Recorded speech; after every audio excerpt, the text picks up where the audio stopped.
Yesu ashimwe cyane, dushima Imana iduhaye akanya ko kongera kuboneka imbere yayo ngo twongere twumve ijambo ry'Imana.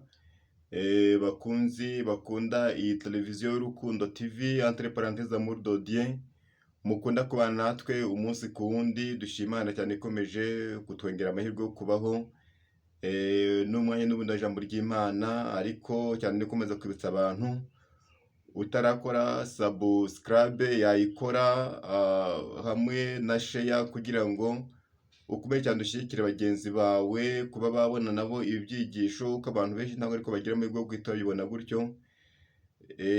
Imana y'amahoro ikomeze ibane namwe mwese, turabasuhuje cyane abari ku migabane itandukanye bakunda kubana natwe umunsi ku wundi, abari ahantu hatandukanye mwese turabasuhuje, abumva ikinyarwanda, abumva ikirundi, n'abari ahantu hatandukanye bose turabasuhuje. Imana y'amahoro ikomeze ibane nawe mwese. Rero tugiye gukomeza n'ubundi mwanya w'ijambo ry'Imana nk'uko bisanzwe. Uwo muri kumwe ni Samuel Mutezimana, muri kumwe. Mureke dukomeze n'umwanya w'ijambo ry'Imana nk'uko dusanzwe tubikora. Mureke dubanze dusenge mbere y'ibindi byose, then dukomeze ijambo ry'Imana. Imana nziza, tugushimiye kuri mwiza, tugushimiye ko abanye natwe, tugushimiye kumeje guturinda, dushime uhimbazwe kuri Imana ifite imbaraga. Turi imbere y'ubwiza bwawe muri amasa, tugiye kumva ijambo ryawe, ni ijambo ryambetswe nawe. Reka abe ari wowe kudushyigikira, abe ari wowe kutubera amaso. Icyo twifuza ni uko umwuka wera yaganza muri byose. Urakoze ko ugiye kubana, turakoze ko ugiye gushikira byose kubishoboye. Bisabye nizewe ko Yesu umwami wacu. Amen. Rero mureke dusome ijambo ry'Imana mu gitabo cy'Abagalatiya, Pawulo yandikiye Abagalatiya. Nicyo tugiye gusomaho. Turasoma ku bice bitanu, turahera ku murongo wa 16. Abagalatiya ibice bitanu umurongo wa 16 niyo tugiye guheraho.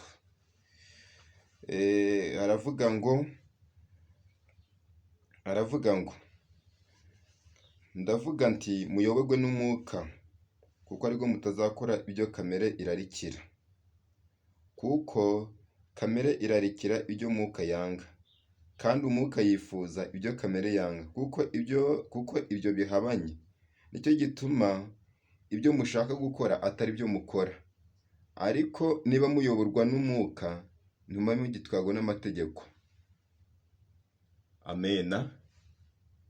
Ijambo ry'Imana ritubwira ngo ndavuga nti muyoborwe n'umwuka wera. Kuko iyo uyobowe n'umwuka wera, ntabwo wongera gukora ibyo kamere ishaka. Icya mbere cyo hariho ibintu bibiri, hariho kamere hakaba n'umwuka.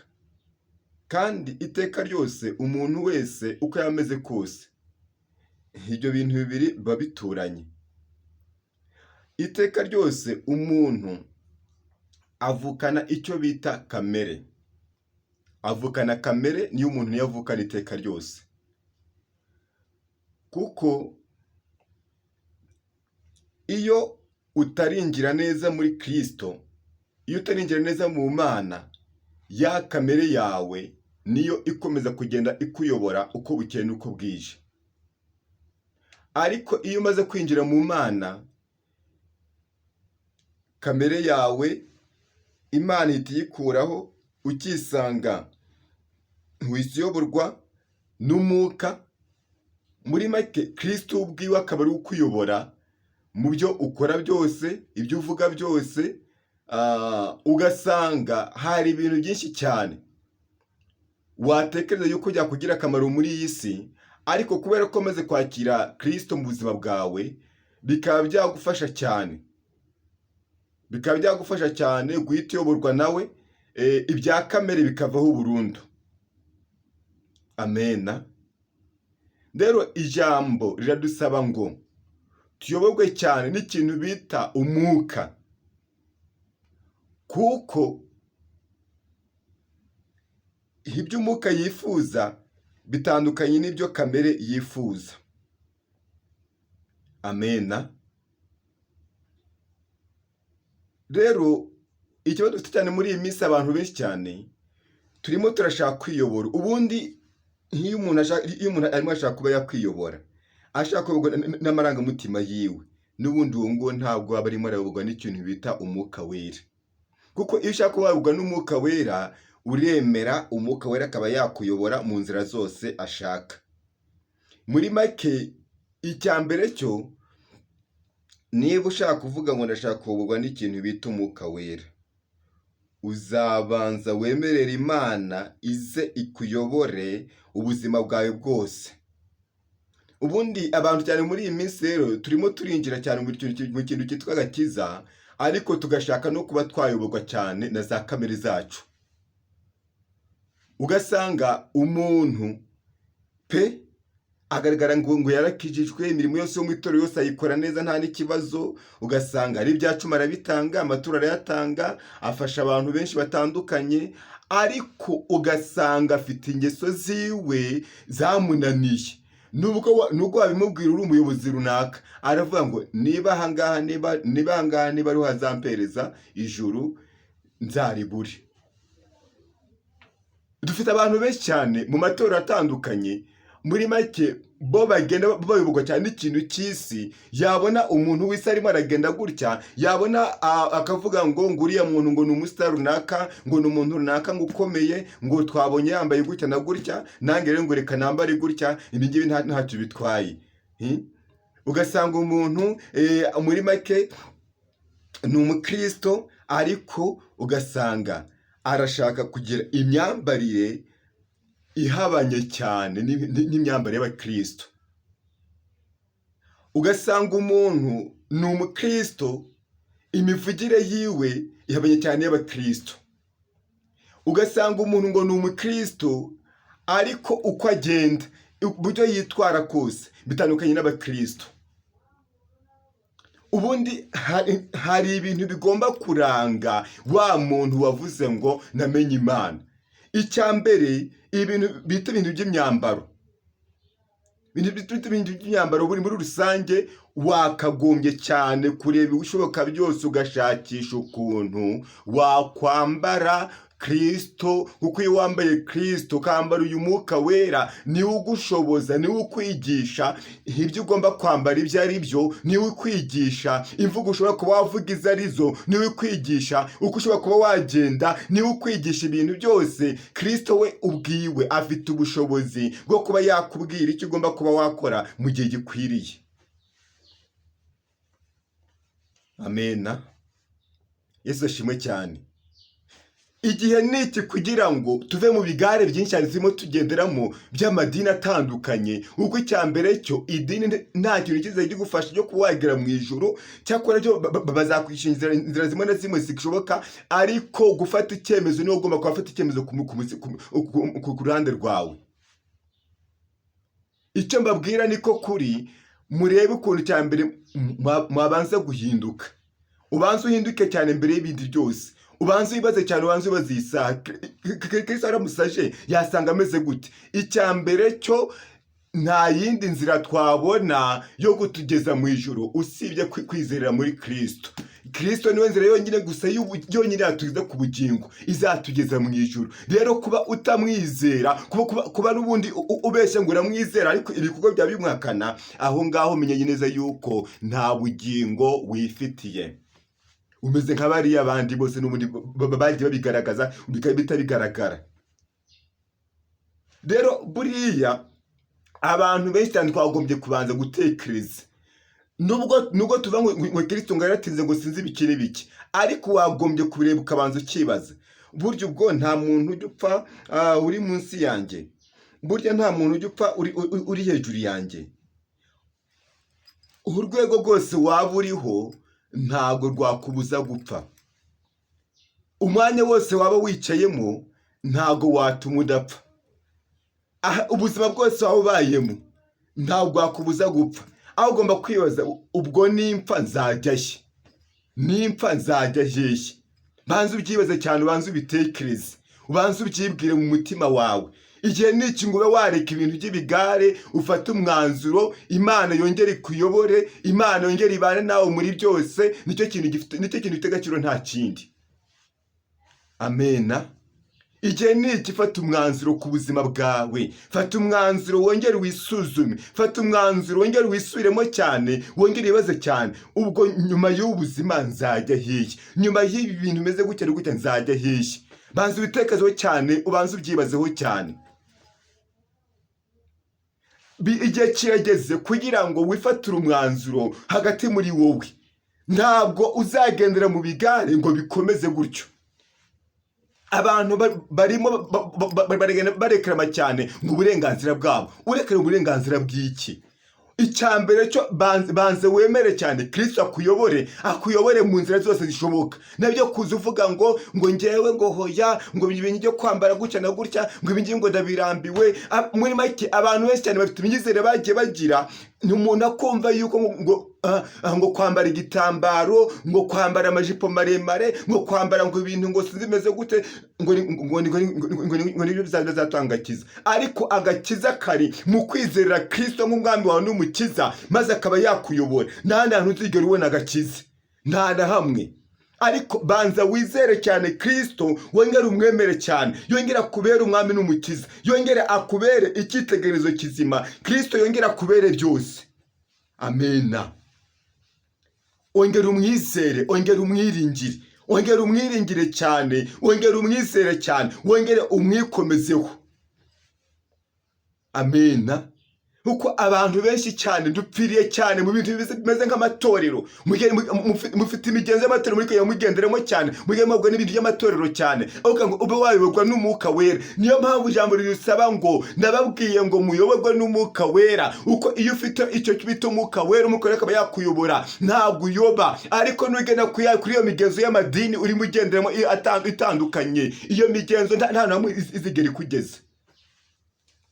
Uzagira aho ugera mu bwami bwo mu ijuru bitewe n'umwuka wera ufitemo aho ngaho.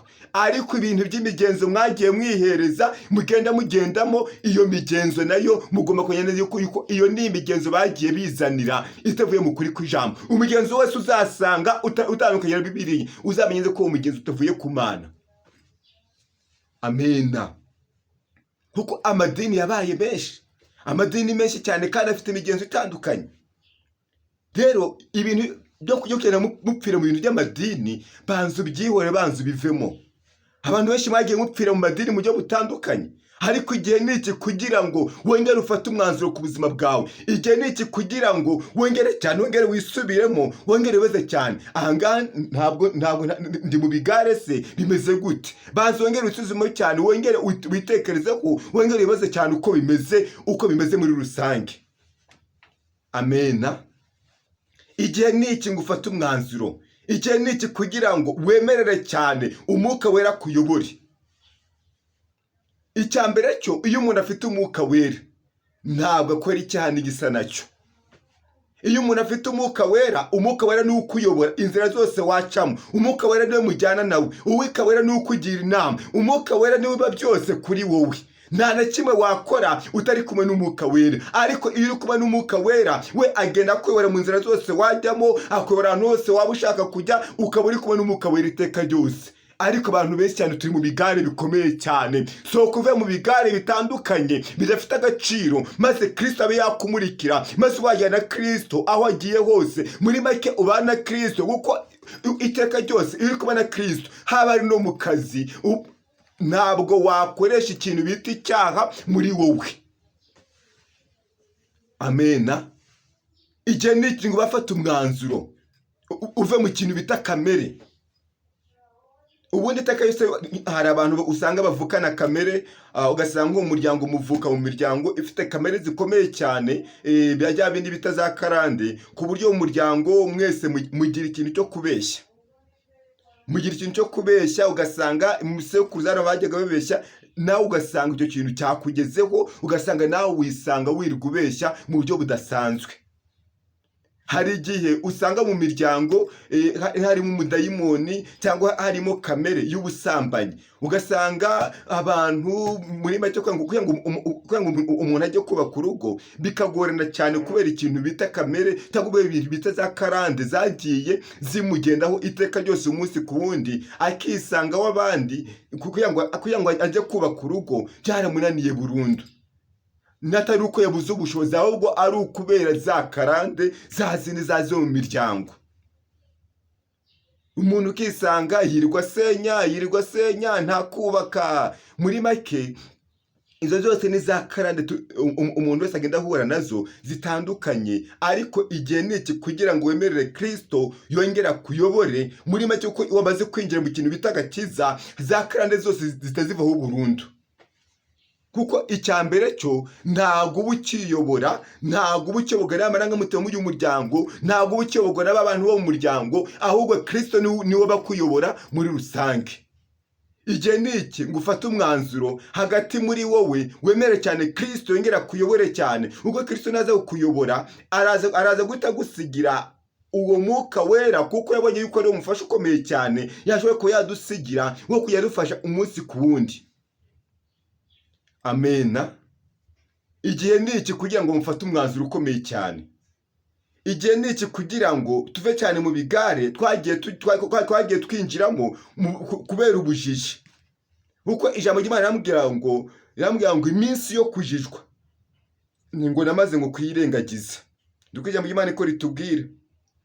Rero niba barengeje iminsi yo kujijwa kwacu, ariko isa birasaba ngo wongere ufate umwanzuro cyane, wongere wibaze njyewe kanaka bimeze gute, njyewe kanaka ndimo ndabugwa n'iki. Amena. Igihe ni iki ngo rero ufate umwanzuro ukomeye cyane, Imana y'amahoro yongere igufashe. Nimureke tuyoborwe cyane uwo mwuka wera, kuko muri make inzira dufite nimwe gusa, ni uko tugomba kuyoborwa n'umwuka wera. Aho waba uri hose, everywhere you were, ahantu hose waba uri, ahantu icyo waba uri gukora cyose, birasaba ngo uyoborwe n'umwuka wera. Waba uri no mu kazi, umwuka wera nakuyobora. Ntabwo uzigera uvuga amagambo y'amanjwa, uko usanga abarokore bo muri iyi minsi bagiye bakiza, ariko usanga umurokore akiza umunwa, ugasanga ari ikibazo gikomeye cyane. Ariko saba Imana yongere igufashe cyane, yongere ikore ku munwa wawe, wongere uvuge ibintu binezeza Imana. Aho waba uri hose, Imana ntiza kugusura. Uko icya mbere cyo tugomba kunyeza yuko hari ikintu bita ingororano ku muntu wese. Ingororano zirahari rwose. Icyo wakora byose byaba ari byiza, hari ingororano zirahari. Aho ugomba kwibaza, uko njyewe nzahembwa iki, uko njyewe nzabona iki, bimeze gutya. Banza ubyibaze cyane, nanjye mbitekereze. Bizatuma cyane wumva ukunze, wumva ushakisha ukuntu wamenya icyo umwami ashaka kandi ibyo ashima. Amena. Igihe ni iki kugira ngo ufate umwanzuro hagati muri wowe, wongere wisuzumemo, wongere wisubiremo cyane, wongere wibaze cyane, inzira zanjye nazigenzemo gute. Muri make kuba waba umaze imyaka 40 mu gakiza, wamaze n'imyaka 100 uri n'umuyobozi runaka w'ayo madini, ariko utemerwa n'Imana, ntacyo bivuze. Ubu cyambere kuba wava ngwemerwa n'Imana, ni uko umwuka wera agomba kuba kuyobora iteka ryose. Nubwo bagomba kuba wayoborwa n'umwuka wera. Iyo kumwe n'umwuka wera, ntabwo ushobora kuba wakora ibyo ushaka, ahubwo ugendera mu kuri kw'ijambo ry'Imana. Wa mwuka wera arakuyobora iteka ryose, akabana nawe. Ariko ikibazo gito cyane, ntabwo ushaka kuba n'umwuka wera, ahubwo urashaka kuba wakwiyobora. Ibyo rero birahabanye, nta nuko bizigera bihura be n'umunsi n'umwe. Amena. Uko ijambo ry'Imana ratubwira ngo dore imirimo ya kamere iragaragara: gusambana, no gukora ibiteye isoni n'iby'isoni nke, no gusenga ibishushanyo, no kuroga, no kwangana, no gutongana, n'ishyari, n'umujinya, n'amahane, no kwitandukanya, no kwirema ibice, no kugomwa, no gutsinda, n'ibiganiro bibi n'ibindi bisa bityo. Ndababwira ukuri hakiri kare yuko nababwiye kera yuko abakora ibisa bityo batazaragwa ubwami bw'Imana. Amena. Imirimo ya kamere harimo ubusambanyi, harimo gukora ibiteye isoni nke, harimo ibyo kwangana, harimo iby'ishyari, harimo uburyarya. Muri make bya bibi byose uko ubizireza yuko ari bibi, byose ni imirimo ya kamere. Ahubwo wowe ugomba kubanza kwibaza, ukabanza ukareba, ubwo ibyo ndi gukora ni imirimo ya kamere cyangwa n'imbuto z'umwuka. Ukongera cyane, ukongera kubanza ukisuzuma, ukabanza ukabyibazaho cyane, kuko nuza kwisuzuma cyane biraza kugufasha kuba wamenya uburyo wagendera mu kuri kw'ijambo ry'Imana, ntiwongere kwiyobora mu byo wakora byose no mu byo wavuga byose, ahubwo uvuge ngo ngomba kuyoborwa n'ijambo ry'Imana kurusha ibindi byose. Amena. Ubwo nyine wirebye uri kundi uri kuyoborwa n'iki? Yesu ashimwe cyane. Ni ibiki birimo bikuyobora mu byo uri gukora byose? Ubanze witekerezeho cyane, ubanze wibaze uko ndi kugenda, ibyo ndi kuvuga ndimo nyoborwa nande? Ninde uri kunyobora? Buriya iteka ryose tugira ikibazo gikomeye cyane. Iteka ryose iyo umuntu yiziho ikintu kibi, akenshi uwo muntu usanga iyo amaze kumenya neza yuko mwamaze kumenya amanyanga yo cyangwa ibintu asanzwe akora, rimwe na rimwe ni naho wumva atangira kugenda abishyiramo, abatonganya ukuntu, abatuka kugira ngo yumve ko hari ijambo ribuze kuba wavuga. Ariko ugomba kuboneka umeze nka Daniyeli cyangwa umeze nka Josefu, ku buryo imbere y'Imana utari buze kuba wabonekaho umugayo imbere ya wa muntu. Kuko ijambo ry'Imana riratubwira ngo ariko rero imbuto z'umwuka ni urukundo n'ibyishimo n'amahoro no kwihangana no kugira ingeso nziza no kugira neza no gukiranuka no kugwa neza no kwirinda. Ibimeze bityo nta mategeko abihana. Abakristo babambanywe kamere n'irubarira ryabyo. Muri make iyo maze kuba umukristo, ibya kamere byose bihita bivaho burundu. Ibya kamere byose bivaho burundu, ukisanga atari wowe uriho, ahubwo ari Kristo uri hagati muri wowe. Iyo maze kuvuga ngo njyewe Kristo agiye kunyobora, njyewe Kristo agiye kubana nanjye, njyewe Kristo niwe namaze kumenya, njyewe nyoborwa n'umwuka wera, nuko hari ikintu ubanza ugatakaza. Utakaza ya kamere maze ukemera Kristo akaba muri wowe, Kristo akaza akakuyobora iteka ryose. Banze wibaze cyane, iyi saha tuvugana wifitemo amahoro, wifitemo urukundo, wifitemo gukiranuka, wifitemo ingeso nziza muri wowe, wifitemo ibyishimo, wigiramo kwihangana. Ibyo byose ni ibintu bigaragaza umuntu uyoborwa n'umwuka wera. Nuko we iteka ryose aba afite izo mbuto, aba afite ibiranga Kristo. Kristo nawe yangwa n'ibyo byose, yangwa n'ikintu bita kwihangana kurusha ibindi byose, kandi akarangwa n'ikintu bita guca bugufi cyane kurusha ibindi byose. Ariko iteka ryose niyo mpamvu y'amahoro tubwira ngo umva ngo umuntu wese ushaka ubuzima bwiza, ushaka kubaho neza, ngo nta kindi nabanza cye bugufi, nabanza kiranuka mu byavuga byose. Uko ijambo ry'Imana tuvuga ngo imbere Uwiteka we ninde uzaguma mu ihema ryawe, muri Zaburi ya 15, ngo nta wundi nugendera mu bitunganye, nukorera iby'ukuri byose, akavuga iby'ukuri byose nk'ibyo mu mutima wiwe, atabesheresha abandi ururimi rwe. Uwo nguwo uko yameze kose niwe uzaguma mu ihema ryawe, niwe uzaguma mu ihema ry'Uwiteka. Amen. Ugomba gutekereza cyane, iyi saha uko ngaragara nzajya hiye, ariko amahitamo nabiri. Va aho ngaho wari wicaye, va aho ngaho wari uherereye muri rusange, iyi saha turi kuvugana, urebe ukuntu wakongera ukemera Kristo, akongera akakuyobora, akongera kuyobora cyane muri byose, akakuyobora cyane mu byo uvuga byose, uko ugenda kose, inzira zose waba ucamo zose, Kristo akaba yakuyobora. Rero mureke dushime Imana kubwira ijambo, ariko nkwifuza cyane kuyoborwa n'umwuka wera, kugira ngo wirinde cyane kuba wayoborwa na kamere yawe, kuko ibyo umwuka ashaka bitandukanye n'ibyo kamere ishaka. Amena. Igihe ni iki fata umwanzuro, ni wowe wiyizi muri rusange, ni wowe ugomba guhita umenya neza aho uri kubabara, ukamenya neza ibikomere wagiye ugira bitandukanye. Ndabizi ko hari ibikomere byinshi abantu bagiye bagira, bajyaho nabyo mu madini atandukanye, ariko nta dini mfite njye nzabashiramo. Icyo nshaka nuko twese nuko tujya mu nzira imwe yo kujya ku musaraba wa Kristo. Niho numva twifuza yuko twakomeza twese tukagenda. Amena. Mureke dushimane kubwira ijambo rero, dusabira n'abantu bose ko Imana ikomeze bafashe. Uwiteka Mana yacu, tugushimiye kuri mwiza, tugushimiye ko ijambo ryawe ni ukuri ridusaba ko twayoborwa cyane n'umwuka wera. Nyemera cyane udufashe, udukomeze, abagabo, abasore, abagore, abakobwa, udushoboze Mana kuyoborwa n'umwuka wera, kugira ngo dukore ibyo ushaka, kugira ngo tugende uko ushaka. Icyo twifuza ni uko abo mu ruhande rwacu, icyo twifuza ni uko wadushyigikira muri byose. ureke aho tugenda hose, aho tuba, abo tubana, aho tugenda twambare imico y'abantu buzuye umwuka wera, twambare imico y'abantu bafite umwuka wera w'Imana. Urakoze kudukwambitse imbaraga, urakoze kudushigikiye. Reka ukomeze ubane muri byose, banaje muri gahunda zacu za buri munsi zose, ukomeze utenge ibyo ubishoboye, bisege neza guteza umwami wacu. Amen. Ufite ikibazo wakoresha kuri nimero abari hanze y'igihugu cy'u Rwanda, ni akamenyetso ko guteranya 250 7 8 8 2 7 2 1 80. Akamenyetso ko guteranya 2 5 0 7 8 8 2 7 2 1 80.